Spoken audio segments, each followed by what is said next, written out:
something that when I am coaching folks around the boundaries and the overwhelm is looking at your inputs right away. Like, where are you giving your energy? Where, when you're on these channels, and some channels might feel great and some might not feel great. So if being on Facebook does not feel great, then let that one go and be on Instagram or be on X or be on, LinkedIn or whatever, if that's your thing. So that would be the first thing. The second thing I think is communicating is always at the heart of boundaries anyway.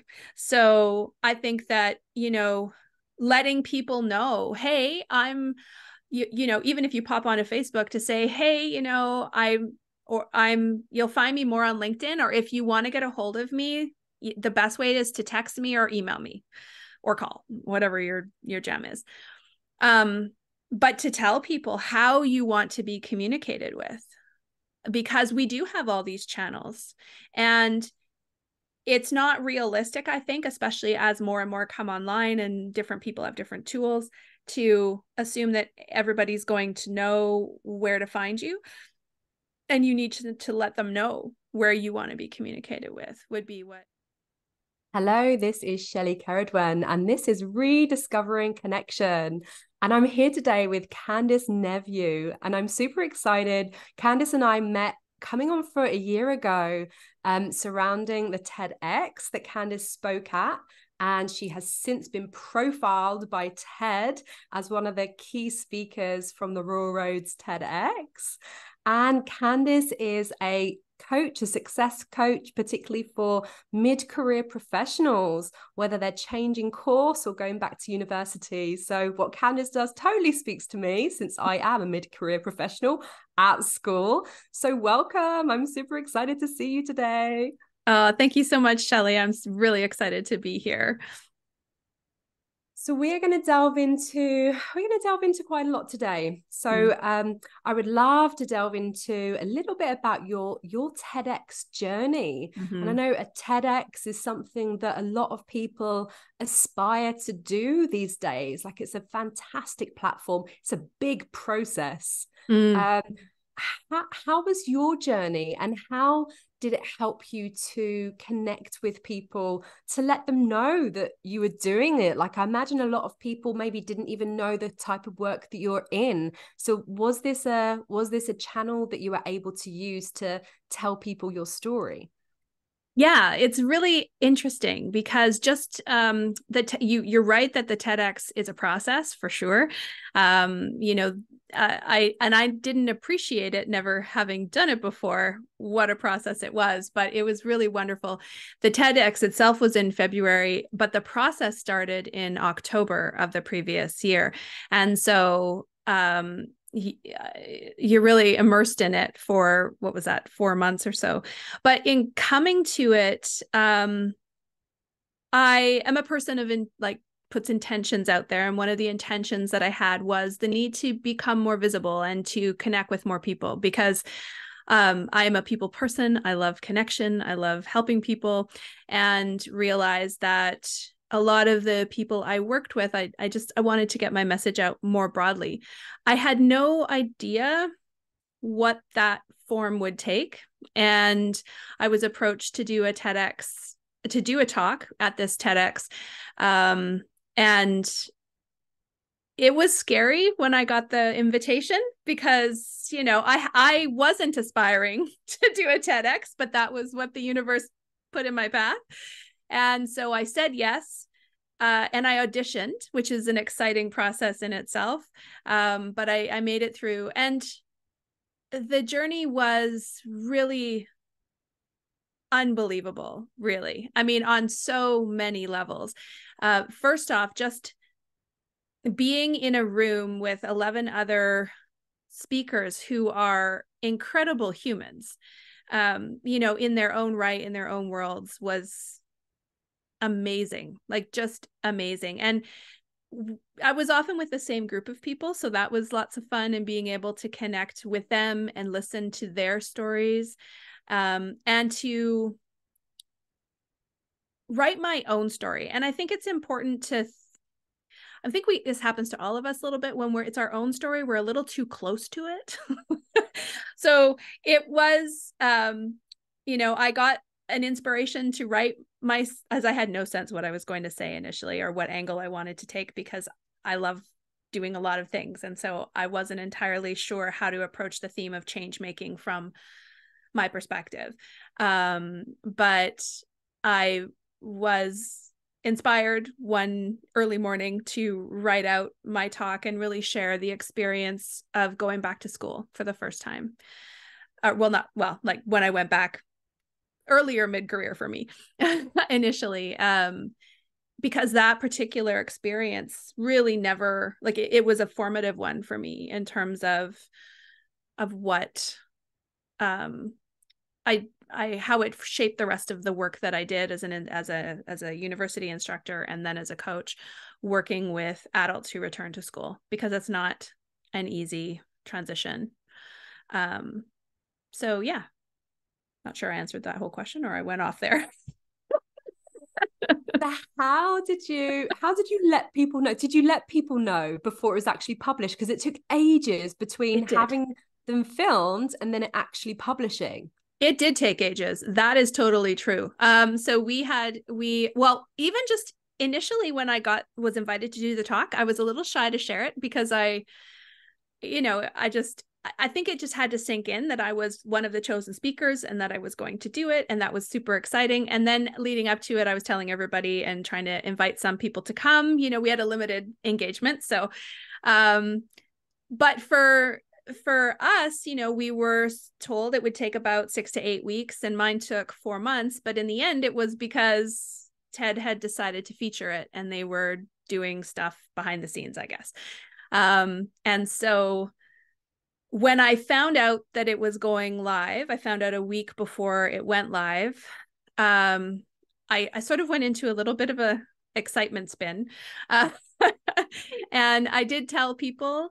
And then so I had a bunch of people watching when it went live on YouTube. And I was actually at the Van Gogh exhibit with my daughter because I felt that I needed a moment where I needed to be not at my computer. I needed to be out, in space with people who I loved, just away.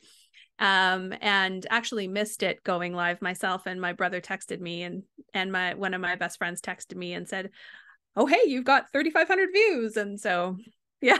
And that's gone up quite a bit since then.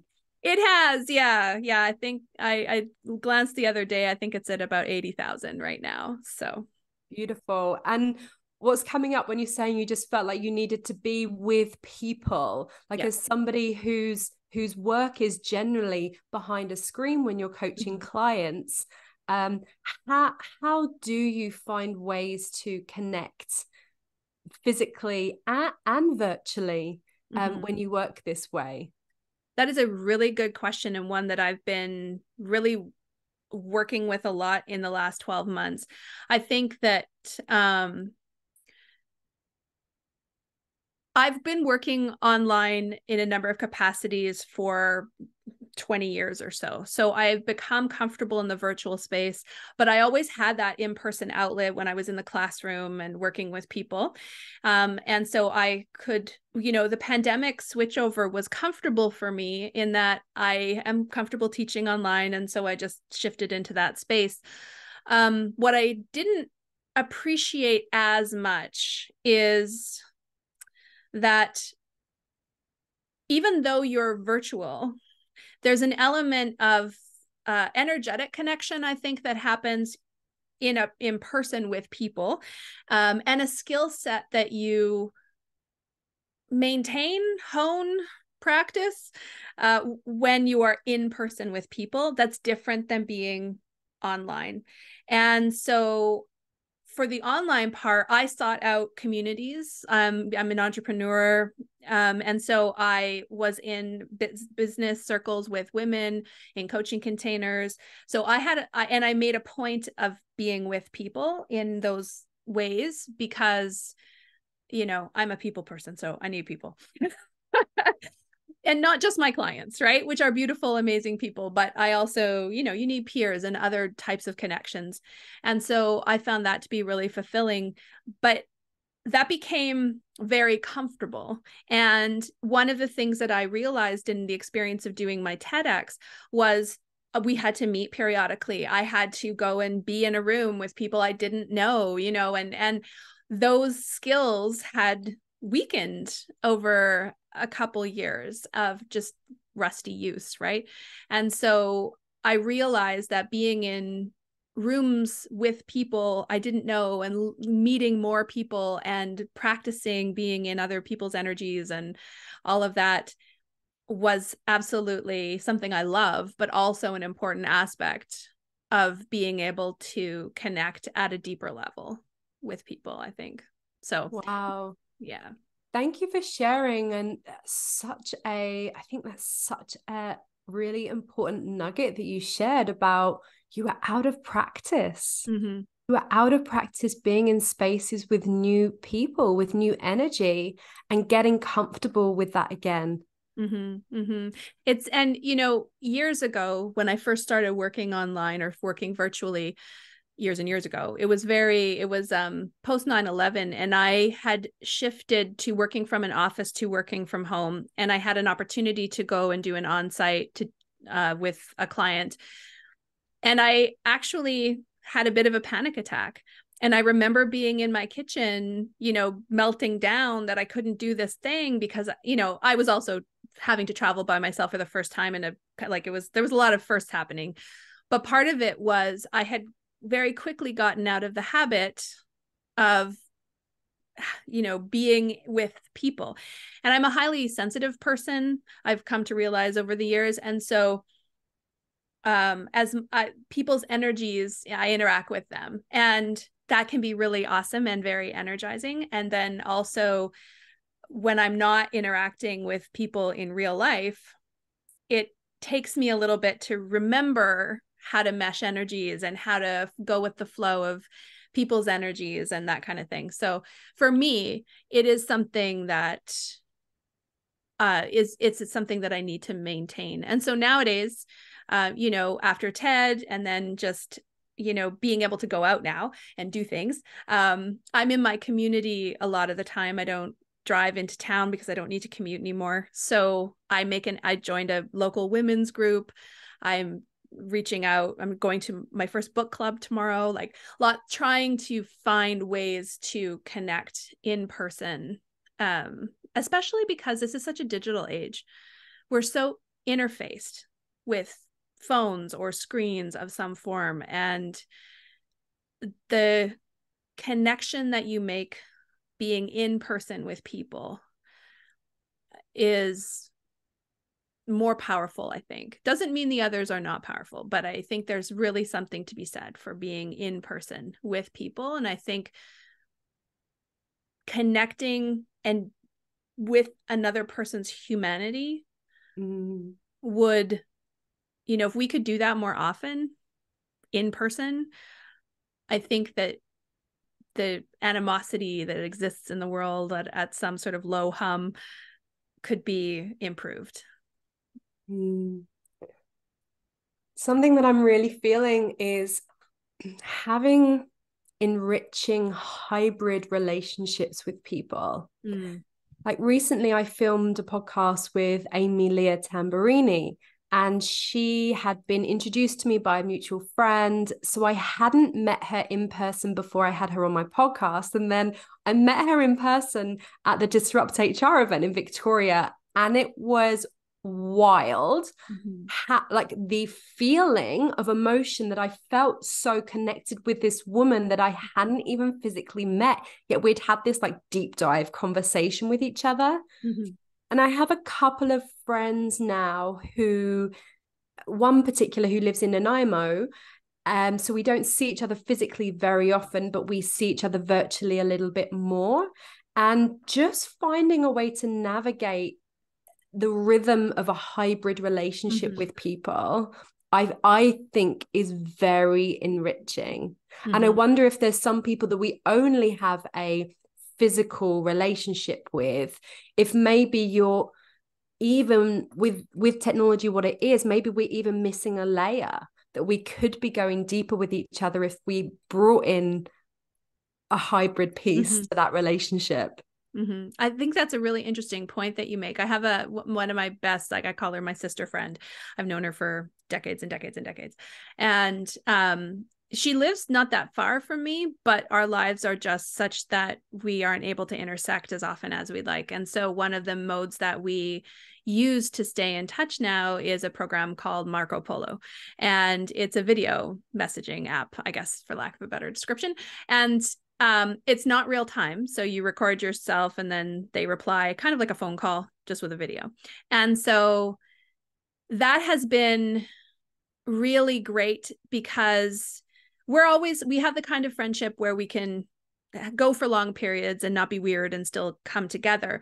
But what we were lacking was the currency of each other's lives, right? Being able to know, like I know that her son played at his last basketball game last night, right?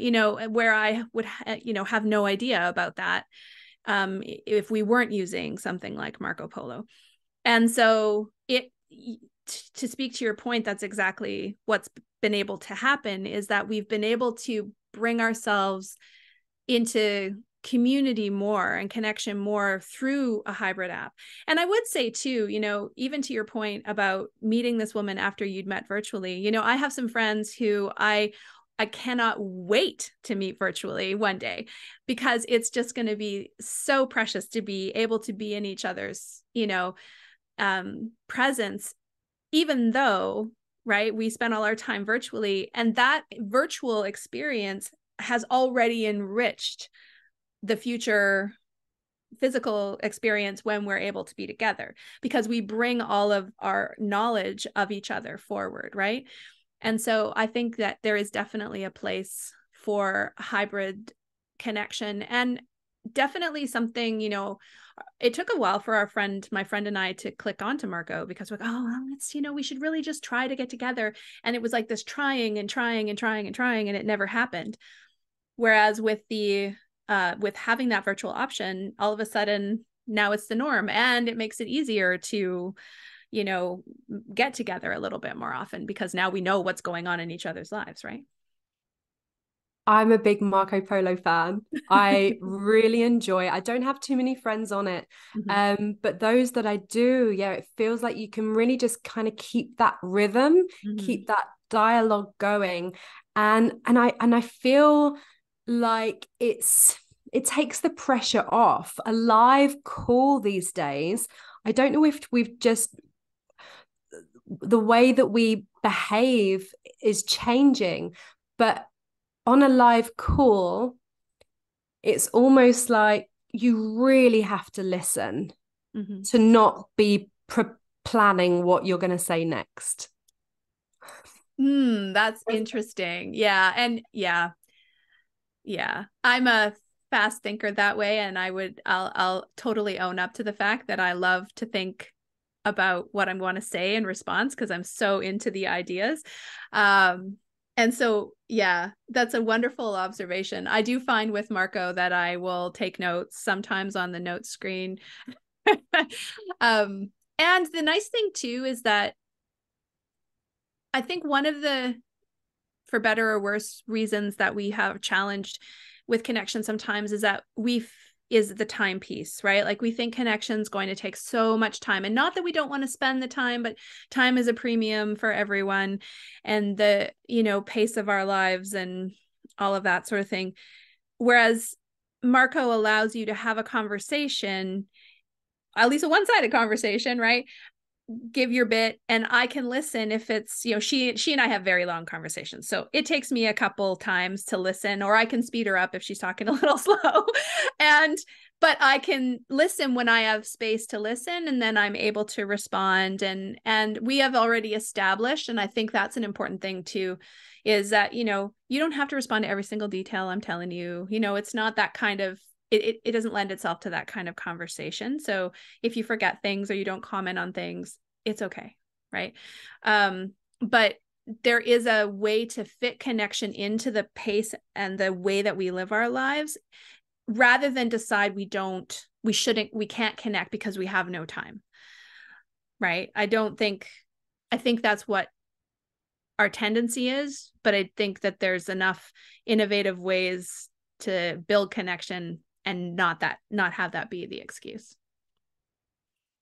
Yeah, and this is leaning into the work that I'm doing to really help people identify who the people are in their life, who they really want to nurture in this kind of inner circle. And the research is saying that we only have capacity for, say, 12 to 15 people in our inner circle. So they're the people that we do have that really regular, really open, vulnerable exchanges with. We don't have unlimited capacity. It's like once we figure out who those people are, and that's through kind of testing, learning, seeing how the energy feels, because someone who was a major part in our life 5-10 years ago, maybe there isn't that alignment right now in our lives, and that's fine. Like people are going to ebb and flow through our lives, but maybe in another 5 years they're going to be back as part, and maybe you will be doing Marcos to one another really regularly again. Yeah, I have another friend who's not on Marco, but we share audio notes quite a lot. But they can be quite long. And what we figured out was we just needed to mark what they were about. So we'll be like, this one above is more work, this one below is more kind of relationships and stuff. So just having those markers, whereas I think Marco now you can put notes on them to make that a bit clearer if you need to. I didn't know that. I do that with Voxer when I'm in my other groups, where I'll say this is what I'm, or if we're in a group of people, which I am in a few groups, we'll put who it's actually directed to initially and stuff. So that can be really helpful. Yeah, I didn't know that about Marco. I'll have to investigate. Voxer is very similar to Marco, right? It is another kind of walkie-talkie style. It is. Communication technique, but I hear it more for work. For coaches use Voxer a lot. I don't hear people using it much for personal. Yeah, no, and I think it is more of a work tool. I know a lot of coaches do use it, and I'm in some circles where we started out as members of a coaching group, and then we all ended, but we liked each other so much, so we just created our own group. So we're in community over there. Yeah. And same with, I find Voxer is very similar to WhatsApp. So there's lots of tools out there. And I know a lot of my academic clients are on WhatsApp because that's how they communicate at school. So, I'm kind of on a lot of platforms. I'm sort of flexible to however people, and that's actually something initially, like speaking about connection and work. I had never experienced text coaching or support in that like before myself until, I guess it would be about a year and a half ago. I was in a container where that was a component. And at first I thought, oh, well, that seems weird. And how's that going to work? But I actually found it for me to be very helpful because sometimes I just need to put something somewhere. Right. And or I want to cheer, or we don't need to have, and when you have coaching calls every week or every 2 weeks or whatever, there's things that happen between there, right? A lot of the stuff that happens with a coaching relationship happens outside of the coaching calls. And so being able to have that opportunity to share your wins, especially, and to celebrate, and then to ask your questions or to, be witnessed is really useful to have that tool. And I started incorporating that into my own practice. And I noticed that, and I do appreciate folks for whom that's like, oh, I can't deal with that. No, I get that. But it is a really helpful tool. And as a coach, I love to be able to be available for my clients, within boundaries, of course, but be able to be available to them in those moments when inspiration happens, or they have this realization, or they have a celebration. I encourage them to celebrate all the time, because our brains have a natural negativity bias. So the more that we can show the true evidence of progress and success, the better it is for our ability to do what, go after our goals or get what we want. Celebrating wins is so important. Something was just coming through to me just in terms of the healthy boundaries that you mentioned. And with so many different communication tools at our fingertips, how do we create healthy boundaries? Like I have a really close friend here. I just spoke to her on Sunday and she's like, we missed you at the Thanksgiving dinner on Friday. And I was like, I had no idea. And I was invited through Facebook. And I very rarely use Facebook these days. I mean, I'm kind of coming off it more and more. And it's like when we're present on so many channels, it's like people don't necessarily know how to reach us. So how can we be more, I guess, with clients, you can either meet them where they are. If they use a particular tool, you can offer, but with friends as well. We spread ourselves too thinly, and then we need to keep up with all these different channels if we are to kind of stay on top of all these invitations, which I'm very thankful for when I receive them.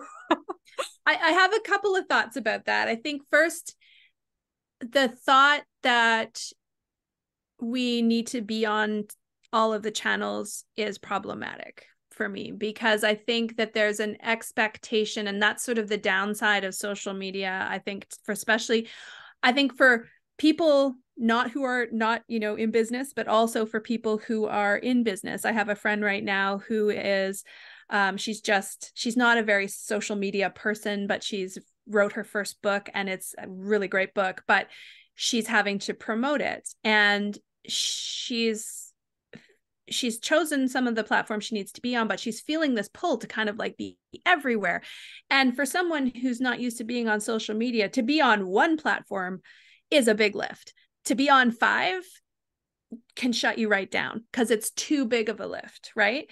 And so I think that the idea of having to be on all the platforms, and I think people feel the need sometimes because they call them friends, even if they're not true connected friends, right? There's friends of a variety of sorts, right? Degrees, that they need to be out there. So I think that that's something that when I am coaching folks around the boundaries and the overwhelm is looking at your inputs right away. Like, where are you giving your energy? When you're on these channels, and some channels might feel great and some might not feel great. So if being on Facebook does not feel great, then let that one go and be on Instagram or be on X or be on, LinkedIn or whatever, if that's your thing. So that would be the first thing. The second thing I think is communicating is always at the heart of boundaries anyway.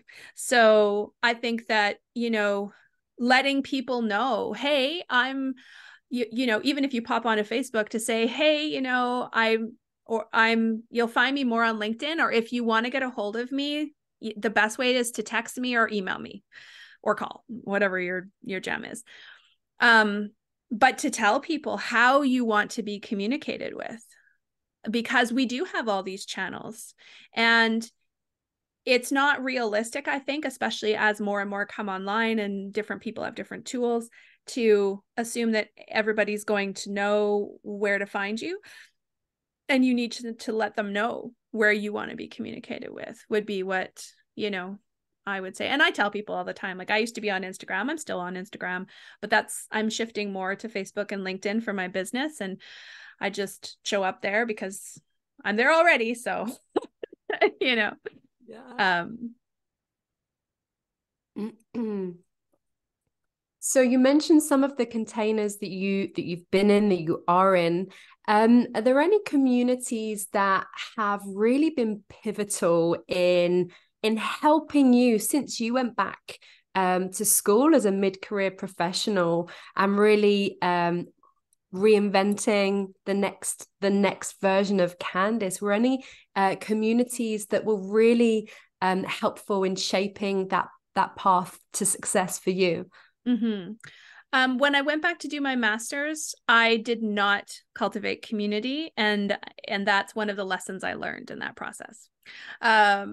So I don't, other outside of the classroom, there wasn't really a lot of community when I went back, 16 or more years ago now, for that time. But when I went and did my coach training 4 years ago or so, I found that we were encouraged to connect with each other, partly for practice. And so what we created someone put a call out to, people on the West Coast, because it's easier to do it with time zones when everyone's spread out everywhere. And I ended up in a little community with 3 other fellow coaches, and they were just, it was especially for doing training in a field that I finally felt like was completing me, and that I was just so energized by. It really felt, and we talked about this a lot in our group, about how we found our people. Like, it was like finding our people and having that sense, because this happens to a lot of people, where as they change and they shift and their interests go, and they desire to show up in a particular way, or they've come to a particular awareness and they want to do things. And this is true for people going back to school. People going back to school are often, in their social groups, the only one going back to school. And so it can be a really lonely time. And so, I felt that, going back and being a coach, not just going to conventional school, was also important, that I found my people there.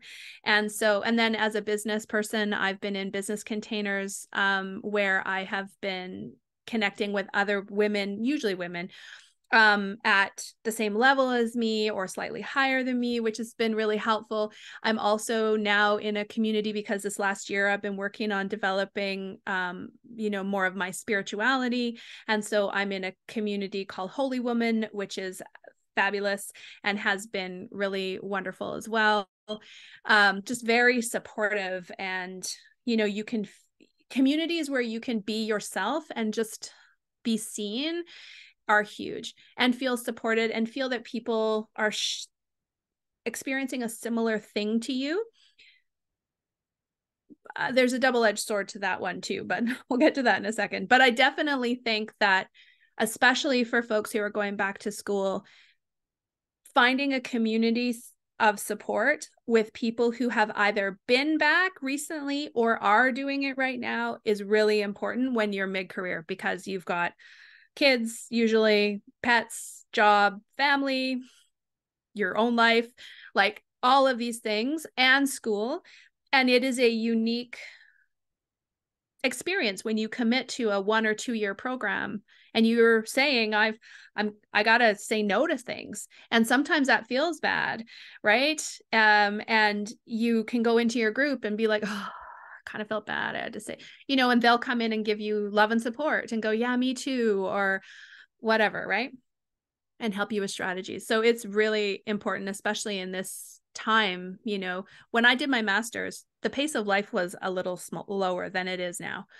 And I was much younger. I was just in my late 20s. And so I was in a different stage of life. And I think that as a mid-career person now going back, having that community is really important.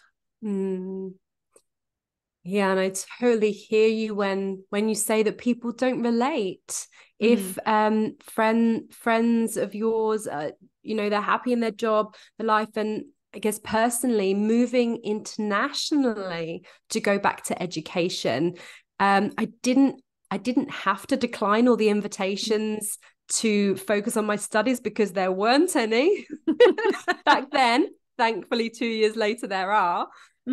Things have shifted. So I guess in some ways I had an opportunity to really immerse in learning and also to create a bit of a community with my classmates because there wasn't anyone else in my life then, which helped to embed some of those learnings because we could be talking about schoolwork with people who do relate. Yes. And I find that with my academic clients that they are coming into community with, most of them are in community in some level, whether it's just within the context of the course, where they have their forums or whatever. But there is an outside, I think one of our common friends, Laura, calls it the third space, but this outside of the formal classroom where they're connecting on WhatsApp and they're talking. And here's the double-edged part I mentioned earlier. So one of the challenges, and I write about this in my blog too, but one of the challenges that happens when you're in community in groups like that is that, and I talked about it in my talk too, sometimes when, like, grades, for example, with school is a challenge. So if someone, we still have, you're going back to school, you're probably a high achiever. So, you want to do well, you want to see how you're doing in relation to your peers. You're of a certain age where you were raised with that kind of, mentality of competition and grades and the whole thing. And that can be motivating. But, when you come into community with folks who then start comparing grades, you lose your own internal metrics sometimes about what you felt was good, right?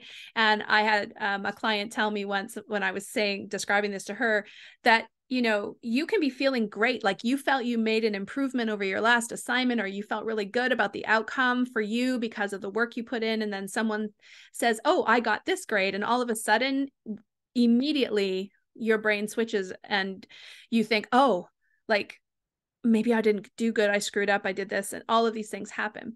And sometimes those containers, especially at certain points of the year, like close to a term end, close to exams, close to final projects, the anxiety within the group can ramp up. And so it's important, again, for everyone in those communities to check in with their inputs. If it's not feeling good, then you need to put boundaries on that interaction, and you need to go in, share your bit, and then leave once it starts feeling not good, right? Because that's, or call it out and have a conversation and decide on ground rules for the community is another way to handle that. But yeah, it can be challenging, and I've had to coach folks around that in my own practice when they realize that it's not, remind them they're doing okay. It's the energies of everyone else who's freaking out that they're picking up on, because that can happen too, right? So valid. And what's coming up for me is I did my executive coaching at Royal Roads as part of my master's, and I was in they called it a triad, but there were 4 of us in our group. So within it, every time you're learning about like the grow model and all these different coaching ways, and then practicing with each other. Mainly speaking authentically. We did do a little bit of role play as well when we took on characters and scenarios. But what was interesting is coming towards the end, when we were leading up to our final audited session, we had a last coaching session just with our triad, and we spoke about potential great grades that we were wanting to get. And I put my hand up and I was like, I am here to learn. If I get an A or a B, like, honestly, for me, it doesn't faze me so long as I'm learning. Whereas all 3 ladies in my triad said that they wanted the A+, full stop, right? But in that session, we were meant to be coaching each other. And actually, we just used that session as an admin call to prepare for our audited session. And I jumped off it and I thought, I feel shortchanged here because I didn't get the opportunity to coach or be coached. And I'm here to learn. So I jumped off it and I ended up sending them an email and said, look, I really I feel like we missed out in this session because, yes, we were prepared for the next one. We know what roles we're taking. We know what order we're doing and all of this, but we haven't had that practice piece that we were meant to have had. And actually all of them went, you're right. And we jumped on, and the energy from that admin call had been kind of weird. And we jumped on the next coaching call together, and it was the best one we'd done. It was a fantastic opportunity to practice, to learn, to grow, and to really be prepared for the next audited call with our professor. Yeah. And I think that, you raise a point, and that's actually one of the reasons why I came to coaching, was because as an instructor, I went back. That was my first sort of career reinvention, because I had been working in an HR software company, helping them, with learning and development, but the tool was starting to be used to fire people, determine how to fire people, and that started to not feel good for me. So I decided to go back to school and become an instructor, which was what I had always wanted to do. And so, but as I moved through that career and work with hundreds and hundreds of students and watched them, I never enjoyed grading, and not because it takes a long time, which it does. And there's lots of, pros and cons to grading, but I understand the reasoning for grades and I understand it as a metric, but I saw the way in which it affected people depending on how they measured themselves. And, at the end of the day, rarely are your grades, you obviously, to do well for your own self and to, as a tool to see how you're doing is reasonable. But there is actually a grade norming spread of anywhere between 5 to 10 up to 15% is still considered normal. So it's something that shouldn't be over indexed on. And yet it's like, weight on a scale. Oh, it's a number. We've got to grab onto it, right? And there are so many other measurements of health, and there's so many other measurements of academic success other than simply the end product, right? So yeah, it is something that I find that mid-career folks do struggle, many of them, not all of them, but many of them do struggle with, even if they're growth-minded in other areas, right? So growth-mindedness can manifest in different places, and so can fixed-mindedness that can seem to coexist in my experience. And I'm just wondering, just thinking about the idea of going back to education, like for me, I don't know any other friends of mine back home who've optionally stepped out of the workplace and gone back to education mid-career. And 2 years later, I almost feel like a different person. I have a completely new direction. I feel excited about the career path that I'm now on. Being like you, I'm able to coach clients. I'm also very business minded and looking at ways to scale my business. And I just wonder if you've got any kind of examples of people who really changed their life through this process of reconnecting with themselves, going back to education and reinventing what the next part of their life is going to look like. Well, other than my own self, because I did that, I went back thinking that I would augment coaching and for a while, and then eventually just realized that I needed to pivot entirely because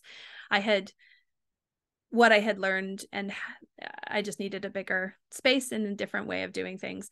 A lot of the clients I work with, do work simultaneously, but inevitably it seems that in the course of their program, they either get a new job in a new area, or they get a big promotion, or something like, they have a kid, occasionally happens. But, it seems like when they reflect back, the experience is life-changing, regardless of whether their career themselves have changed. I think that, going back to school and choosing to deepen your understanding of a field, if it's your same field, or expanding your awareness in another field, it can't help but be life-changing if you're all in, even if that means you're still working a job. But if you're all in and you're open to learning, even though grades matter to a lot of folks, and they'll still say that, when we drill down, it's, I really wanted to confirm what I knew, or to expand my understanding in this area, or to grow in this area, or like, it's never really about, I need the paper sometimes, but when you drill down, it's never really that.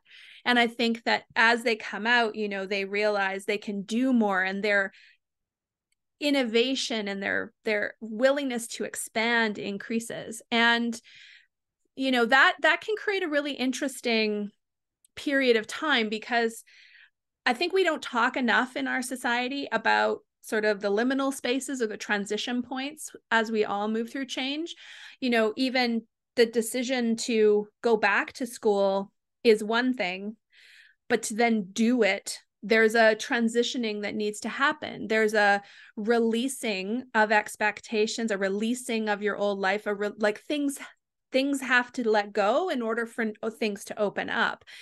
And then likewise, as you finish a program, and especially if you've gone through a significant personal, internal change, who you are 2 years on is not the person who went in. And likely you're looking at your life and thinking, I don't know if I want to walk into this life in the same way. And so there's a transition to navigate there as well.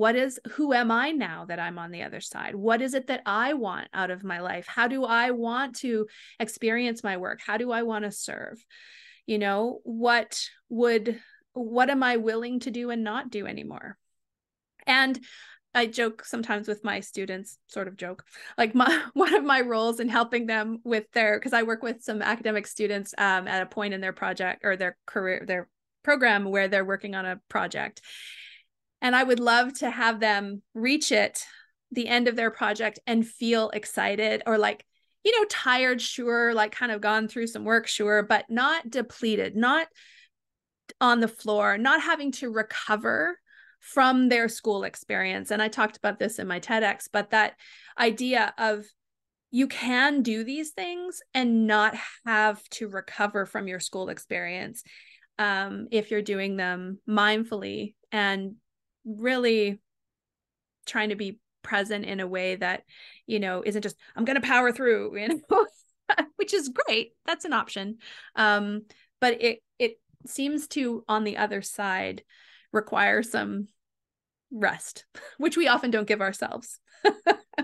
And especially if people are working whilst they're studying. And I feel incredibly blessed that I have been able to take this time out of the workplace before I started coaching, because I remember I took a Science of Happiness qualification whilst I was working. And it was like the capacity for things to stick in my mind. Mm-hmm. It was really hard. It was hard because you're working on somebody else's agenda all day. And then you do this bit for yourself, and then you're a mum juggling that piece as well. To have anything new sticking is a challenge. So I would just encourage anyone, if they get the chance, to even, reduce hours a little bit, to be able to have that dedicated time for education. It's just so valuable. And for me, I really felt like I found my voice through re-educating myself. And I think that voice may be dulled down with motherhood, and that kind of confidence that I had pre-motherhood, it does kind of vanish a little bit. So I really feel like it's enabled me to really claim that confidence again. Oh, that's awesome to hear. I think you raise an important point too, around, I think the experience can be different as a woman returning to school versus as a gentleman returning to school, because I think, my friend she offered me this question a long time ago. But she said, if you're saying yes to this, what are you saying no to? And on the face of it, that question feels like it can raise some anxiety, I think, because we don't want to say no to anything. But the fact is that we have a certain capacity. And that's not to say you can't grow your capacity, but if you're a mom, if you're working, if you're, you're participating in various things, and then you add school, that can tip you over. And when you are then dysregulated because you are stressed out all the time, you can't learn and as effectively, because like you say, things just don't stick. Right? You're not getting sleep, you're working out off hours, all these things are happening. And so really one of the things that, if I could, get people into a room prior to them going to school, I would actually, that would be one of the things we would do, right? Is sit down and say, what is your 2-year program sized, whatever plan to, decide what's most important and focus on that, make time for that, including school, because presumably you're investing and you want to do that for some reason. And then what can be no to? What can I delegate off? What can I say no to? And make peace with that. That saying no doesn't mean you are not failing in some way, because I think a lot of us high achieving women also have a sense of superwoman syndrome where we think we need to do it all and be it all and look amazing doing it. And that is just not realistic. It isn't fair to ourselves. And really, in the end, the people who we are trying so hard not to inconvenience, they don't get our best version, right? We don't show up with the patience necessarily, or the love, or the, attention that we want to, which then of course compounds the guilt and like the whole, it's a vicious cycle. So I think that, school is a big lift, especially for folks who haven't been back to post-secondary in a long time, because, there's a lot to remember. And one thing I think people forget is that we get so excited about the learning. We're going to go learn how to, about change management or about executive coaching or about communication. We're going to learn all these things. It's going to be great. And that's awesome. And you will. And the mode by which you show your learning is often by writing essays or projects or, some sort of written communication. And you have to do research and you have to do citing. And that's the part that people struggle the most with. It's not the learning so much, because you're excited to learn most of the things you're wanting to learn. It's applying that in the modes that are required at post-secondary. And I'm guilty, I've done this too. We make space for the classwork, but we don't make space for the assignment work. And I think, that's something that people going back really need to plan for, honestly, and not in the optimistic sense of, oh, it'll be fine. Add 25% to your estimate at least. Right. And I've come from a communications career, and the writing is a very different style to what I'm used to writing in press releases, internal communications. APA 7 it takes a while to get your head around. Yeah. And, you don't have to memorize it, right? As long as you have a guide and you remember to look it up, right? It's okay. But you're right, though. I think you raise a point. I've had a lot of students come through with me or in the class that I teach at Royal Roads, where they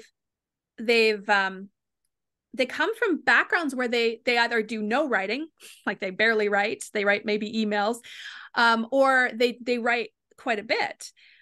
But I don't really see a big advantage in either group, because often the writing you're doing in the workplace is not the style of writing that you're being asked to do. So you might have a bit of an advantage in that you're able to, you're more comfortable in a longer form or using certain words and styles and expressions, but you still have to learn the conventions of academic writing. And the people who don't write at all sort of don't come with that baggage, right? They're not trying to force what they know into a container already, but they also have a lift, because now they're like, I have never done this before, or for so long ago, I don't even remember. I don't even know where to start, right?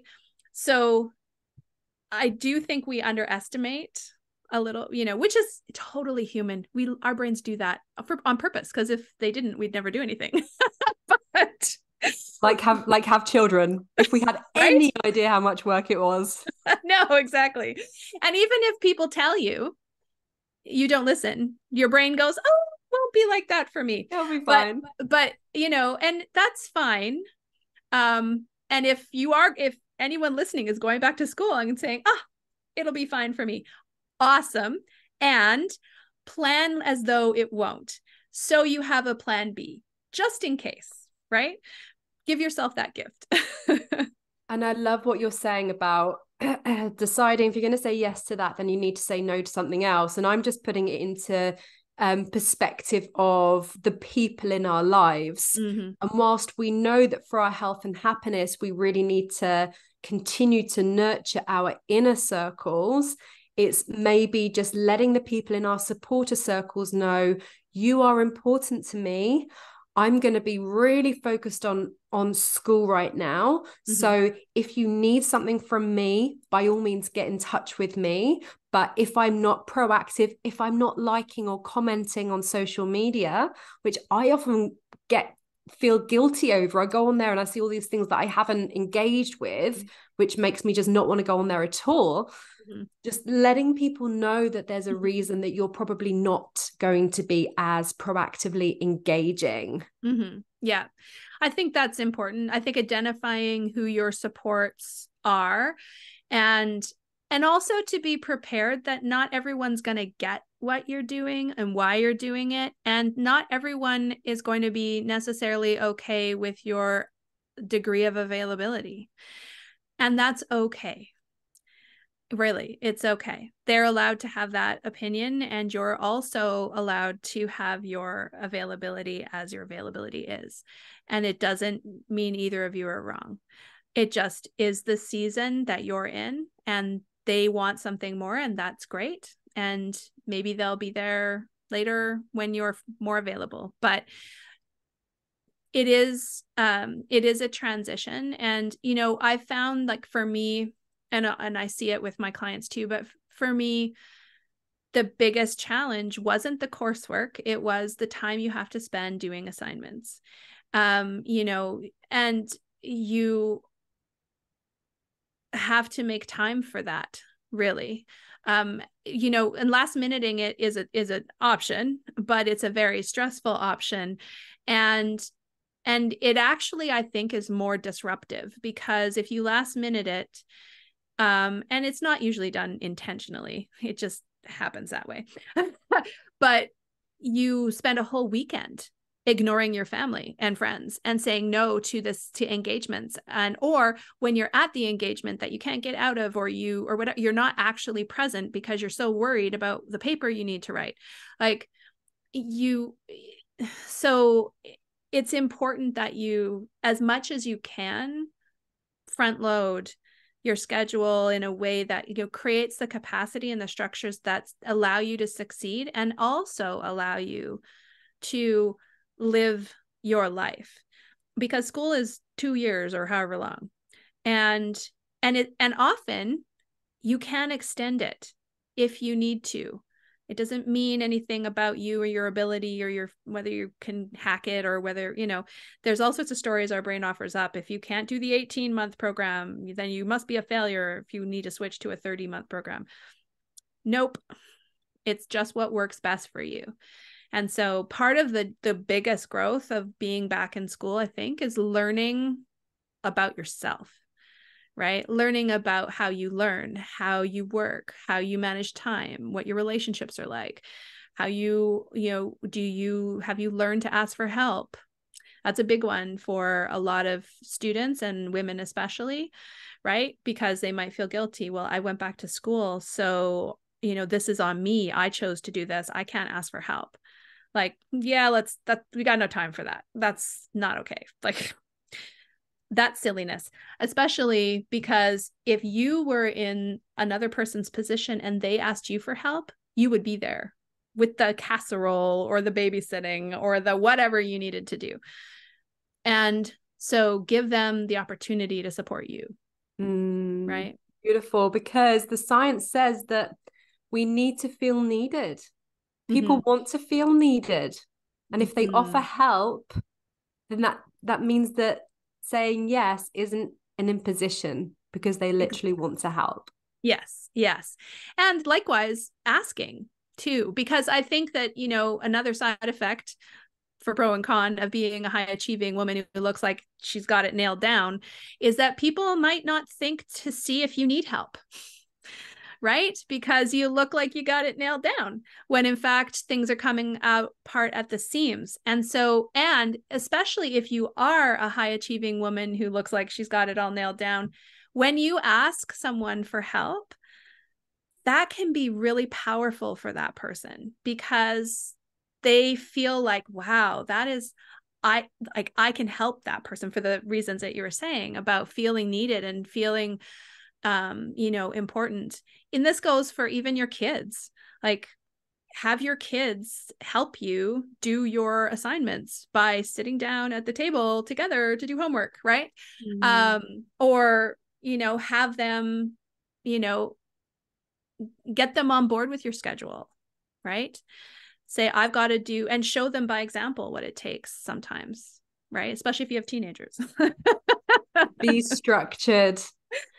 What's coming up for me is my mum went back to university as a mid-career professional. So when I was doing, in the UK, it's your GCSEs when you're 16, my sister was doing her A-levels and my mum was coming to the end of her undergraduate degree, which is beautiful. And I know she had a really healthy boundary that she didn't mind working late in the evenings so long as her weekends were clear. Yeah.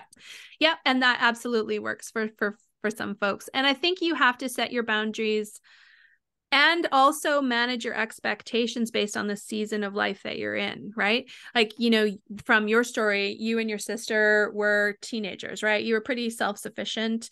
I mean, you could feed yourselves and all of that kind of stuff. And so, you know, she maybe, and I don't know, but like, you know, if her weekends are free, then she can take you guys out, or you can go do something, you can spend time.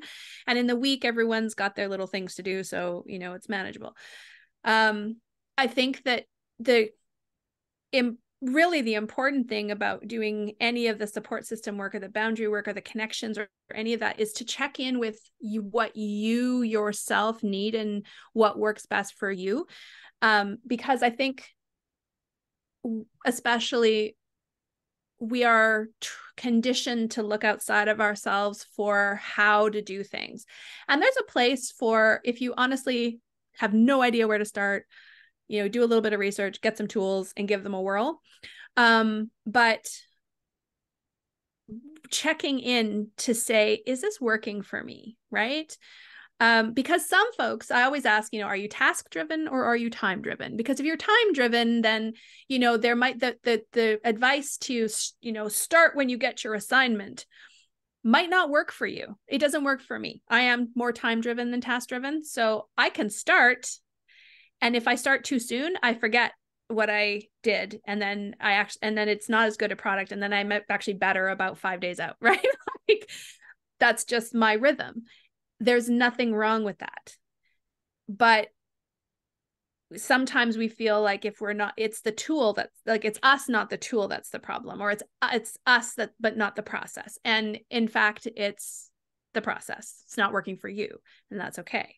So, you know, setting the boundaries, deciding what groups and how you want to communicate and connect, you know, all of these things have to work for you. And it's important you're honest with what works for you in the season that you're in, and to set your expectations accordingly, because the world needs you after you come out in a good condition. The world, your own personal world, needs you as a healthy human. And, you know, school is meant to be about growth and learning. It shouldn't be something that drains you in the process. Challenges you, yes. Drains you, no. Right? I just feel like you have so beautifully wrapped that piece. So I'm going to invite you, Candice, to share how can people find you? Oh, well, I have an internet address at improveyourself.ca, and you can find me there. But you can also connect with me online. I am on LinkedIn, and I am also on Facebook. And so I would love for people to visit me over there. Beautiful. I'm going to put a link to your TEDx Oh, yes. talk. Yeah. And a couple of the different groups that we mentioned. Um, is there an offer that you have available right now? Yeah, so I am, depending on when this releases, I am offering a free training on how to design your dream career, which is going to be, I'm holding that live on December 6th. And I also have an offer right now about reigniting your career. But if you pop over to my website, you'll see all my offers, especially if you're a mid-career student. I also have things for you too. Beautiful. And I'm really appreciating the last message that you shared about checking in with people. Are they task or are they time focused? That's gonna sit and mellow with me over the course of this day. It's been so beautiful to connect in with you. I thank you so much for all of your wisdom and your beautiful sharings. Oh, thank you so much. It has been a wonderful conversation, and I'm sure we could talk for hours yet, but